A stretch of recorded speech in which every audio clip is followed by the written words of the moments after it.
Hi అండి. అందరూ ఎలా ఉన్నారు? నేనైతే చాలా చాలా బాగున్నాను. మరి మీరెలా ఉన్నారు?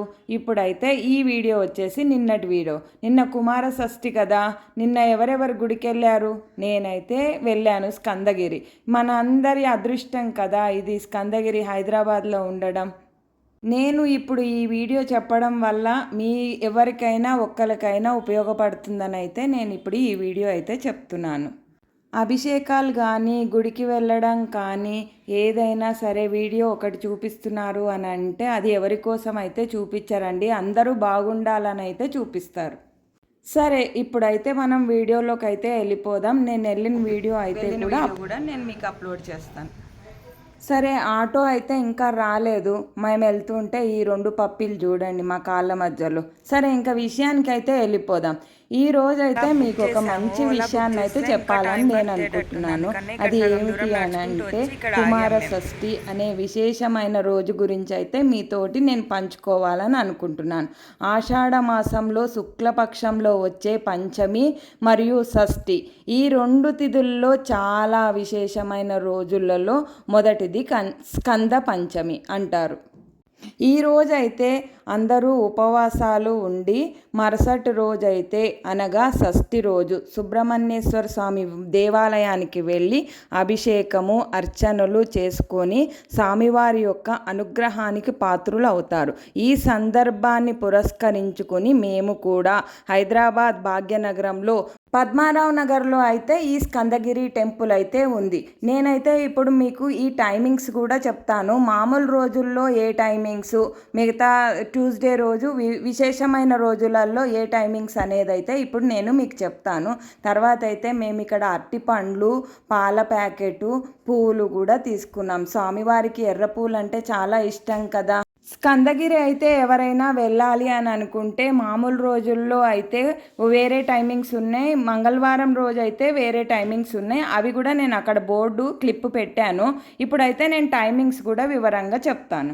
సోమవారం నుంచి ఆదివారం వరకు అయితే ఉదయం 6 నుంచి మధ్యాహ్నం 11 వరకు, సాయంత్రం 4:30 నుంచి 8:30 వరకు.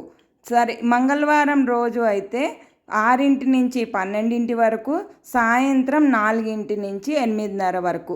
ఈ వివరం మీకు గనక ఉపయోగపడితే ఎవరైనా స్కందగిరి వెళ్ళొచ్చు. విశేషమైన రోజులలో కూడా 12 వరకు అయితే గుడి మన కోసం ఉంటుంది. కిక్కిరిసిన భక్తులలో కూడా మేము అభిషేకము, పూలదండ, అరటిపండు పెట్టిందైతే మన సబ్స్క్రైబర్స్ కోసం అయితే మేము ఎవరికి తెలియకుండా అయితే ఈ వీడియోనైతే తీయగలిగాము.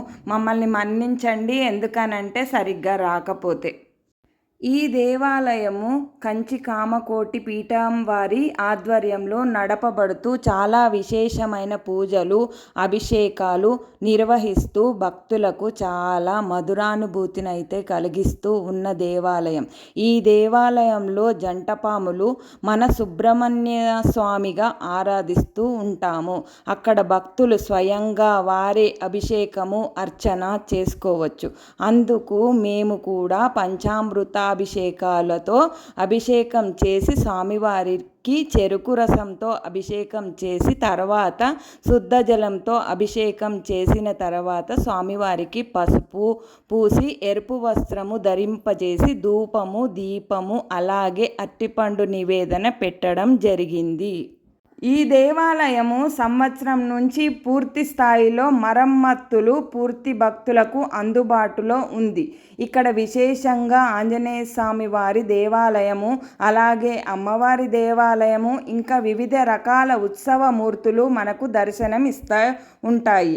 ఇక్కడ వచ్చిన ప్రతి భక్తుడికి చాలా పవిత్రమైన భావన మనసులో కలుగుతుంది. ఇక్కడైతే మనము స్వామివారి గురించి ఒక విషయాన్ని మనం చెప్పుకోవాలి. ఆదిత్యాది నవగ్రహాలలో కుజుడు ఆ పరమేశ్వరుని శ్వేత బిందువు వలన భూమి యందు జన్మించి ఉన్నాడు. చాలా ప్రాముఖ్యత కలిగిన ఈ కుజుడు ప్రభావం జాతకరీత్యా చాలా విషయమైన ఫలితాలని చూపిస్తూ ఉంటుంది. కుజదోషమున్న అష్టమ కుజదోషాలు కలిగిన వాళ్ళు కుజ శాంతి చేయించుకొని, అలాగే కుజుడు అధిష్టాన దేవతగా చెప్పబడిన సుబ్రహ్మణ్య స్వామిని ఆరాధన చేయటం వల్ల జాతకంలో కుజుని యొక్క దోషం తీవ్రత తగ్గి అనుకూల ఫలితాలు కలుగుతాయి. ముఖ్యంగా భార్యాభర్తల మధ్య అనుకూలత లేకపోవడం, వివాహంలో ఆలస్యం అవ్వటం, ఇవన్నీ కూడా కుజుని యొక్క ప్రభావమే. సర్పదోషాలు, పిల్లలు ఆలస్యం కావడం, ఒకవేళ కలిగిన వాళ్ళు అనారోగ్యంతో పుట్టడం, ఇటువంటివి ఎన్నో కారణాలు ఉన్నాయి. సుబ్రహ్మణ్యేశ్వర స్వామి ఆరాధన వలన కుజుని ప్రభావం తగ్గి వారికి అనుకూలమైన ఫలితాలను ఇవ్వడం జరుగుతుంది. ఈ చరాచర జగత్తుకి పార్వతీ పరమేశ్వరులు తల్లిదండ్రులైతే వారి యొక్క సంతానంగా గణపతి మరియు సుబ్రహ్మణ్య స్వామి ఇద్దరు కుమారులుగా చెబుతారు.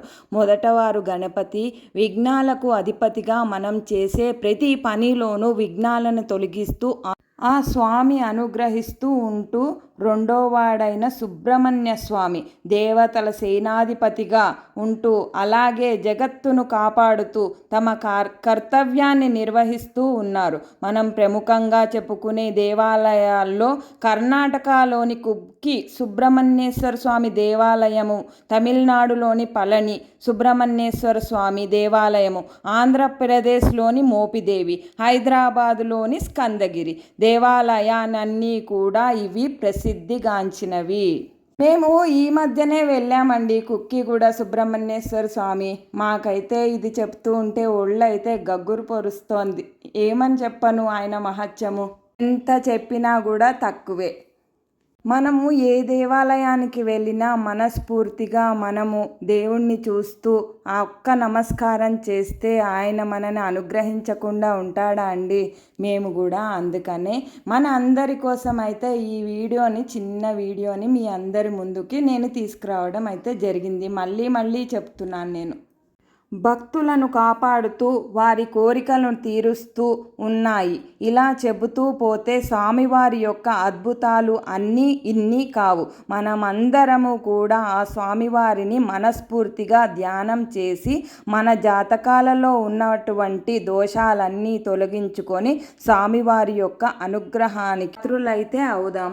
ఈయనైతే కంచి కామకోటి పీఠాది వారి పాదుకలండి. మేమైతే దర్శించుకున్నాం, మీరు కూడా దర్శించుకోండి. ఇది ప్రత్యేకంగా ఎవ్వరూ వెళ్ళకుండా ప్రత్యేక పూజలైతే ఇక్కడ ఆయన పాదుకలకు పూజ చేస్తారు. ఇక్కడ హనుమంతుల వారైతే ఎంత పెద్దగా ఉన్నారో కదా, చాలా అందంగా ఉన్నారు, సుందరంగా కూడా. తర్వాత ఇక మేమైతే ఇప్పుడు తీర్థం తీసుకొని వచ్చి ఆలయంలో ఒక 5 నిమిషాలు మనసులో ధ్యానించుటకైతే మేమైతే ఒక 5 నిమిషాలు అక్కడ కూర్చున్నామండి. తర్వాత అయితే పైకి వెళ్ళి సుబ్రహ్మణ్యేశ్వర స్వామిని దర్శించుకోవాలి. ఇక్కడ అయిపోయిన తర్వాత అయితే పైకి వెళ్తాం. ఇక అయితే ఇప్పుడు పైకి వెళ్ళాలి. హ్యాండిక్యాప్డ్ వాళ్ళు కానీ ఎవరైనా వృద్ధులు కానీ ఉన్నవాళ్ళైతే లిఫ్ట్ సౌకర్యం కూడా ఉంది ఇక్కడ మనకి. తర్వాత అయితే మెట్లు కూడా ఉన్నాయి. నేనైతే ఇప్పుడు లిఫ్ట్లోనే వెళ్తున్నాను, ఎందుకంటే మెట్ల దోవలో చాలామంది రద్దీగా ఉన్నారు. ఈ రోజైతే విశేషమైన రోజు కదా, అందుకని అయితే నేను లిఫ్ట్లో వచ్చేసాను. ఇక్కడైతే ఉత్సవమూర్తులు ఉన్నాయి. ఇది రెనోవేషన్ అయింది కదా, అందుకని అయితే విడివిడిగా అన్ని స్వాములను విడివిడిగా పెట్టారు. ఈయన గణపతి దేవుడు.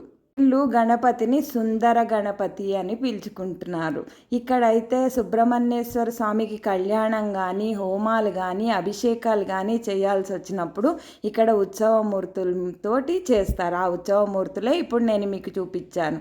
ఈవిడ అమ్మవారైతే కంచి కామాక్షి అమ్మవారు, తర్వాత అయితే ఏకాంబరేశ్వరం అయ్యవారు. సుబ్రహ్మణ్యేశ్వర స్వామి దగ్గర అయితే దర్శనానికి చేసుకోవడానికి కూడా వీలు లేకుండా ఉంది. అందుకనే ఇక్కడ హోమం జరుగుతూ ఉంటే హోమంది విభూది తీసుకుందామని అయితే ఇటు వచ్చేసాము. హోమం జరిగింది, విభూది అయితే తీసుకున్నాం మేము. ఇప్పుడైతే ఇంకొక విషయం చెప్తానండి నేను. ఈరోజైతే వచ్చిన భక్తుల అందరి చేతుల్లో కూడా ఒక నెమలి పింఛం అయితే ఉంది. ఎందుకంటే అయ్యవారి వాహనం కూడా నెమలే కదా, అందుకని అందరూ పట్టుకొచ్చారు. ఇక్కడైతే వచ్చిన వారందరూ కూడా నిమ్మకాయ దీపాలు కూడా పెట్టుకుంటున్నారు. ఎందుకు అనంటే అమ్మవారు ఉంది అక్కడ, రాహుకాల దీపాలు అంటారు కదా, అందుకనే ఇక్కడ కనకదుర్గ అమ్మవారు ఉన్నారు. అమ్మవారి ముందు కూర్చొని అందరైతే నిమ్మకాయ దీపాలు పెట్టుకుంటున్నారు.